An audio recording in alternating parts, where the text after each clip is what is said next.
नहीं, देखिए हम बटे हुए हैं, पर यह मामला क्या गंभीर नहीं है? मैं विवेक काटजू की इस बात से पूरी तरह से इत्तेफाक रखता हूं और मैं बाकायदा इंतजार कर रहा हूं कि सरकार की तरफ से कोई स्पष्टीकरण आए, क्योंकि यह राष्ट्रीय सुरक्षा का मामला है, यह संवेदनशील मामला है। लेकिन क्या इसमें एक खतरा, फिर मैं जिम्मेदारी से आपसे यह सवाल पूछ रहा हूं, कहीं यह तो नहीं कि जो पहले खबरें आई भाई 2019 में सितंबर में तापिर गांव, जो बीजेपी के ही सांसद हैं, अरुणाचल से आते हैं, वो बता रहे हैं 75 किलोमीटर अंदर आ गई चीनी सेना, वो पुल बना रही है, बाद में बसासत भी हो गई, एक गांव भी बस गया। इसी साल मई में द टेलीग्राफ वो खबर दे रहा है वॉच टावर्स बन गए डेप्सांग में और हॉट स्प्रिंग्स में। तो विदेश मंत्रालय से जवाब ये आ जाता है कि जो अरुणाचल में जी जो हो रहा है, जहां ये गुस्ताखी खुराफात कर रहा है चीन, ये जमीन तो उसके अवैध कब्जे में 60 के दशक से है। तो मतलब सवाल ना पूछिए, या सवाल पूछना जरूरी हो जाता है। जनरल कुलकर्णी। संदीप, धन्यवाद। मैं कहूंगा जो काटजू साहब ने कहा बहुत ही ठीक तरीके से उन्होंने समझाने की कोशिश की है।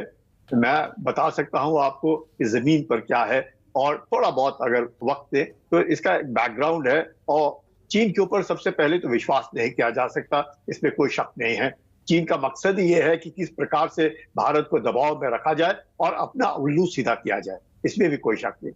लेकिन समझने वाली बात है, अरुणाचल जो है वो मैकमोहन लाइन के साथ है, और जो लद्दाख का एरिया है उसमें भी परसेप्शन अलग अलग है। हम लोग जॉनसन लाइन को मांगते हैं, फिर उसके बाद चीन ने कहा कि हम मैकडॉनल्ड मैककार्टने लाइन को मांगते हैं, उसका भी नहीं हुआ। फिर उसके बाद 1959 क्लेम लाइन हुआ, 1962 की लड़ाई हुई, और आज हम देखते हैं वो कहां पर है।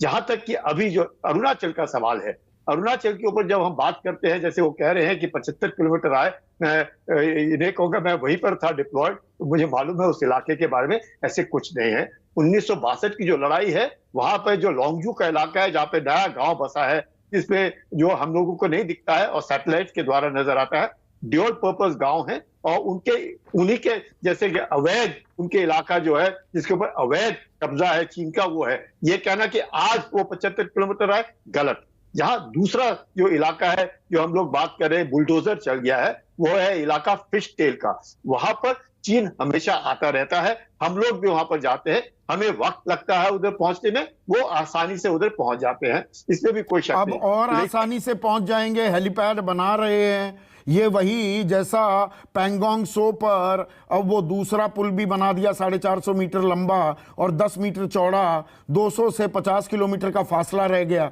तो चीन सब कुछ करता रहे, हम बैठे हुए मूक दर्शक बने रहे क्या? हम दर्शक दीर्घा में बैठे हैं वहां पर, हमारे बहादुर सैनिक।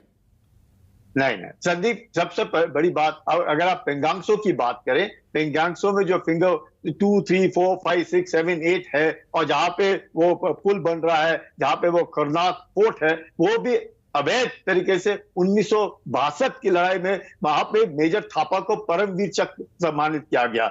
मेजर थापा को उस करनाक फोर्ट में परमवीर चक्र मिला। तो 62 के बाद जहां पे अभी वो पुल बन रहा है नॉर्दर्न बैंक और सदर्न बैंक पेंगांगसो को मिलने के लिए, वो उस इलाके में जो अगेन उनके अवैध कब्जे में है। चीन इस तरह की हरकतें कर रहा है, जैसे मैंने कहा शुरू में, एक नहीं, अवैध कब्जों को लेकर यही परसेप्शन में हम चीन की ही बात मानते रहे कि ये जो चीन का जी अवैध कब्जा है वो वहां कर रहा है, हम क्या करें?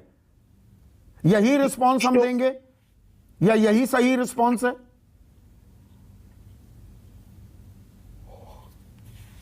जनरल कुलकर्णी, आपसे सवाल था। लगता है कनेक्शन में थोड़ी दिक्कत आ गई। जनरल बिशंबर दयाल, आप जवाब देंगे इसका कि